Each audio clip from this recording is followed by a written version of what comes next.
किसी नगर में एक पराक्रमी राजा राज करता था। राजा बहुत दयालु स्वभाव का था। अपनी प्रजा का बहुत ख्याल रखता था। प्रजा भी अपने राजा से बहुत खुश थी। राजा की ख्याति दूर दूर तक फैली हुई थी। वह जरूरतमंद की मदद करता था और दीन दुखियों की सेवा करता था। दूसरे राज्यों के दीन दुखी भी राजा की परोपकारिता के किस्से सुनकर मदद मांगने आते थे और कोई खाली हाथ नहीं जाता था। राजा की 7 रानियां थी, लेकिन उसके कोई संतान नहीं थी। राजा इस बात से बहुत दुखी रहता था और प्रजा में दुख व्याप्त था कि राजा के मरने के बाद राज्य को कौन संभालेगा। इतने अच्छे हृदय का होने के बाद भी राजा निसंतान है। राजा चिंतित रहने लगा और बीमार रहने लगा। एक दिन एक महात्मा आए। उन्होंने राजा को एक फल दिया और उसे रानियों को खिलाने के लिए कहा। राजा ने वह फल दासी के द्वारा रनिवास में भेजा। दासी फल लेकर रनिवास में गई और उस फल को रानियों को दिखाया और उसके बारे में बताया। रानियां खुश हो गईं, लेकिन वहां पर उस समय छोटी रानी उपस्थित नहीं थी। वह पूजा करने मंदिर में गई हुई थी। इसलिए बाकी 6 रानियों ने यह फैसला लिया कि जब छोटी रानी आ जाएगी तभी फल बांट कर खा लेंगे, और फल को वहीं छोड़ अपने अपने कक्ष में चली गई। जब छोटी रानी पूजा करके वापस आई तो उसने देखा, अरे वाह, इतना सुंदर फल! देखने में इतना सुंदर है तो खाने में कितना स्वादिष्ट होगा। और उसने उस फल को खा लिया और उसे पता ही नहीं था उस फल के बारे में। जब बाकी रानियों ने सुना तो छोटी रानी पर बहुत क्रोधित हुई। राजा को भी सब कुछ बताया। राजा ने उन्हें समझाया कि छोटी रानी ने जानबूझकर यह नहीं किया, उनसे अनजाने में गलती हो गई है, उन्हें माफ कर दो। लेकिन रानियों को मन ही मन छोटी रानी पर बहुत गुस्सा आता था। अपराध बोध छोटी रानी बड़ी रानियों की हर बात मानती थी, उनकी हर सही गलत में हाँ मिलाती थी। कुछ दिनों बाद राजा उदास बगीचे में टहल रहा था। उसी समय दासी दौड़ कर आई और उसने राजा को प्रणाम करके बोला, महाराज की जय हो, छोटी रानी गर्भवती हैं। राजा का हृदय खुशी से भर गया और उसने अपने गले में मोतियों की माला निकालकर दासी को दे दी। राजा दौड़ता हुआ रनिवास में आया छोटी रानी के पास। छोटी रानी भी मंद मंद मुस्कुरा रही थी। राजा ने छोटी रानी को हृदय से लगा लिया और फिर राजा ने पूरे राज्य में घोषणा करवा दी। पूरे राज्य में खुशी की लहर दौड़ गई। सभी खुश थे, लेकिन 6 रानियां इस खुशी से खुश नहीं थी। उन्हें छोटी रानी से जलन हो रही थी। पहले से ही राजा छोटी रानी को बहुत चाहते थे, हम सबसे ज्यादा। और अब तो छोटी रानी को संतान हो जाएगी तो राजा उसी को चाहेंगे, हमारी तरफ ध्यान ही नहीं देंगे। जलन के कारण रानियां छोटी रानी को बधाई देने भी नहीं आई। राजा को यह बात अच्छी नहीं लगी। उसने फिर से रानियों को समझाया। धीरे धीरे दिन बीतते गए और 9 महीने पूरे होने के बाद एक दिन छोटी रानी को प्रसव पीड़ा होने लगी। छोटी रानी ने सबसे पहले 6 रानियों को बुलवाया और उनको बताया। 6 रानियों ने छोटी रानी से कहा, तो चिंता ना कर, हम तेरा पूरा ख्याल रखेंगे। और 6 रानियों ने एक योजना बनाई। सभी दासियों को कक्ष से बाहर निकाल दिया और छोटी रानी को घेर कर खड़ी हो गई। छोटी रानी प्रसव पीड़ा में तड़प रही थी और कुछ देर बाद उसने एक सुंदर पुत्र को जन्म दिया। उस समय छोटी रानी बेहोश थी। रानियों ने दाई को कुछ स्वर्ण मुद्राएं दी और उसको कहा कि बाहर सभी को कहना कि छोटी रानी को कंकड़ पत्थर पैदा हुआ है। और उन्होंने उस बच्चे को वहां से उठा लिया और छोटी रानी के पास कंकड़ पत्थर रख दिए। जब राजा ने यह खबर सुनी तो उसके पैरों के नीचे से जमीन खिसक गई। वह बहुत दुखी हुआ कि इतने लंबे इंतजार के बाद संतान के रूप में उसे कंकड़ पत्थर पैदा हुए।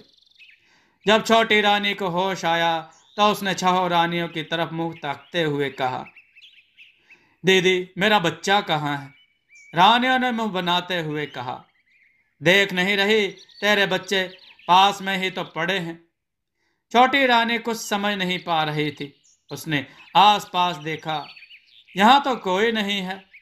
बड़ी रानी ने कहा, अरे देख नहीं रही कंकड़ पत्थर, तूने इन्हीं को जन्म दिया है, यही तेरे बच्चे हैं। छोटी रानी भौचक्की रह गई, लेकिन क्या करती। उसने उन कंकड़ पत्थरों को उठाया और अपनी छाती से बांध लिए। छह रानियां राजा के पास पहुंची। बनावटी रोते हुए बोली, यह सब छोटी रानी का कसूर है। पहले तो इसने पूरा फल खा लिया और अब कंकड़ पत्थर को जन्म दिया है। राजा उस समय दुखी संताप में था। बुद्धि विवेक पर उसका जोर नहीं था। उसने छोटी रानी को सजा सुना दी। महल में रहने का अधिकार छीनकर महल के काग उड़ाने की जिम्मेदारी दे दी। बेचारी छोटी रानी महल के काग उड़ाने के लिए चली गई और कंकड़ पत्थरों को अपने सीने से बांधे रखती थी। छह रानियां अपनी चाल में कामयाब हो गईं और राजा एक बार फिर से दुखी हो गया। इधर छह रानियों ने उस नन्हे बालक को एक दासी के पास घर में छुपा रखा था। उसे ले जाकर एक डलिया में रखकर नदी में बहा दिया। नदी के बहाव से धीरे धीरे डलिया बहती हुई कुछ दूर पहुंची। एक पेड़ के नीचे राजा की घोड़े के रखवाली करने वाला 12 साल का एक लड़का बैठा हुआ था। नदी में डलिया को देख उसने उस डलिया को पकड़ा और उसने देखा, अरे इसमें तो एक सुंदर सा बालक है। और उसने उस बालक को अपने साथ ले लिया। थोड़ा मूक जानवर था, लेकिन राज्य के कपड़ों को पहचान गया। उसने सिर हिलाया और लड़के को कुछ समझाने की कोशिश की। लड़के ने उस बच्चे को लेकर घोड़े पर जैसे ही बैठा, घोड़े ने दौड़ लगाई। छोटी रानी कहा करती थी कि मेरा बेटा ऐसा होगा कि 1000 कोस की टॉपर मारेगा। और वैसा ही हुआ। घोड़े ने जो दौड़ लगाई तो 1000 कोस के बाद ही जाकर रुका। वह एक दूसरा राज्य था। वहां पहुंचकर उस लड़के ने एक साहूकार के घर नौकरी कर ली। दिन भर घोड़े से माल ढोता था और अपने साथ अपनी पीठ पर बालक को बांधे रहता। साहूकार से काम के बदले में मिले पैसों से खुद के लिए खाना, घोड़े के लिए चने और बालक के लिए दूध बतासा लेता था। धीरे धीरे बालक बड़ा होने लगा। फिर वह राजकुमार सुंदर युवक बन गया। उस राज्य के राजा ने एक घोषणा करवाई थी कि जो कोई घुड़सवार घुड़सवारी की दौड़ में प्रथम आएगा, मैं अपनी राजकुमारी की शादी उसी से करूंगा। राजकुमारी बहुत सुंदर थी। बहुत से राजकुमार अपने अपने घोड़ों को लेकर वहां पहुंचे।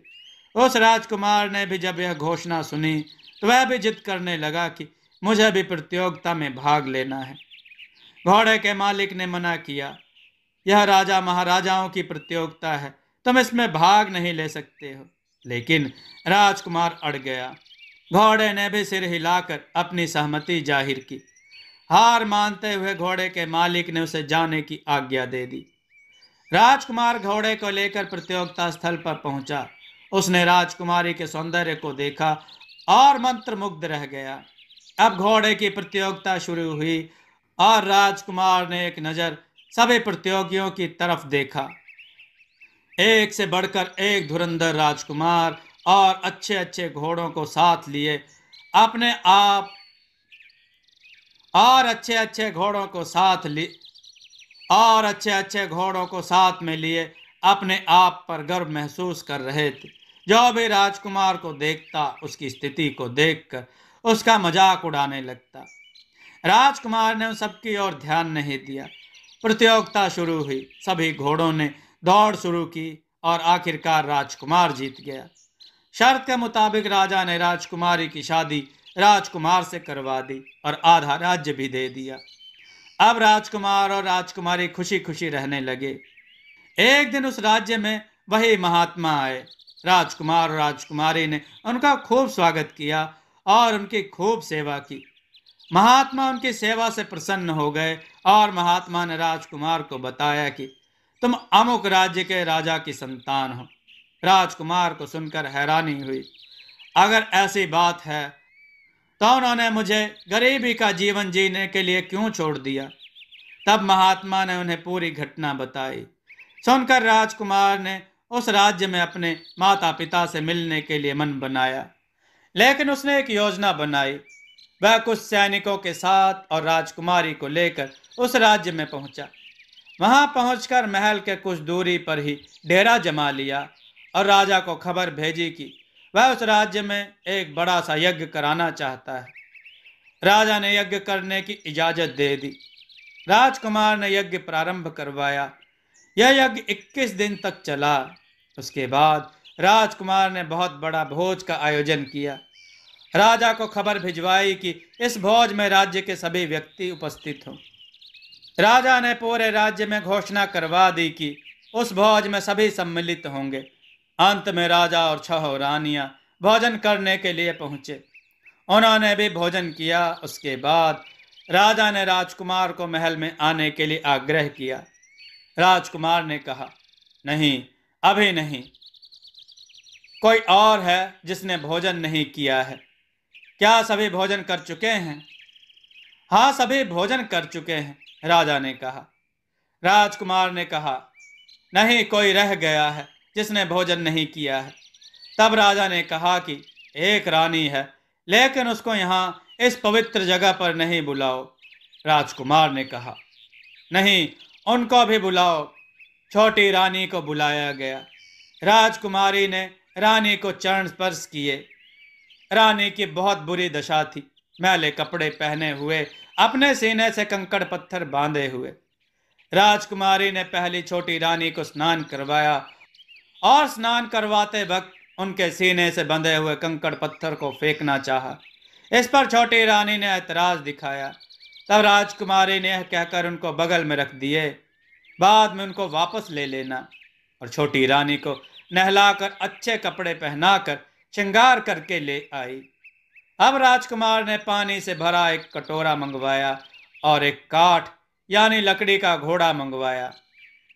राजकुमार ने लकड़ी के घोड़े को पकड़कर उसका कटोरे में मुंह को डुबाया जिसमें पानी भरा हुआ था और कहा, काठ का घोड़ा पानी पी ले, काठ का घोड़ा पानी पी ले। राजा और बाकी राज्य के लोग यह देख रहे थे। तब राजा ने कहा, यह तो लकड़ी का घोड़ा है, यह पानी कैसे पी सकता है? राजकुमार ने कहा, जी बिल्कुल बिल्कुल पी सकता है, यह पानी पी सकता है। आप ही बताइए कि लकड़ी का घोड़ा पानी नहीं पी सकता तो इंसान के कंकड़ पत्थर पैदा हो सकते हैं क्या? राजा का दिमाग ठनका। उसने सोचा कि यह मैंने क्या कर दिया। राजकुमार ने बताया कि छोटी रानी ने कंकड़ पत्थर नहीं, मुझे जन्म दिया था। 4 रानियों ने मिलकर मुझे नदी में बहा दिया और छोटी रानी के आगे कंकड़ पत्थरों को रख कर कह दिया कि उन्होंने इन कंकड़ पत्थरों को जन्म दिया है।